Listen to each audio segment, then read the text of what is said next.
Ben seni kıskanam büyütüm dönüp dönmesin günde kıymacıktanım beni.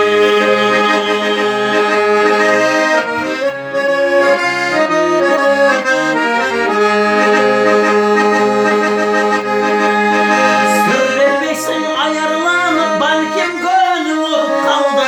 Cekşemi de tartılgan cüre hoş olgusu olup kaldı.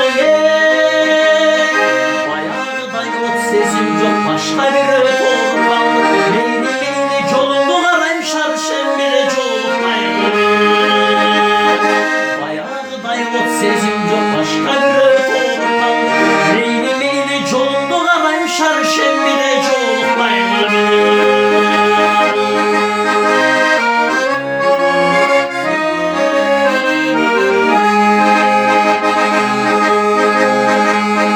Kanday kızık, kanday tatlı, kadırlaşıp süyüp kalgan. Eğer dostlar azap eken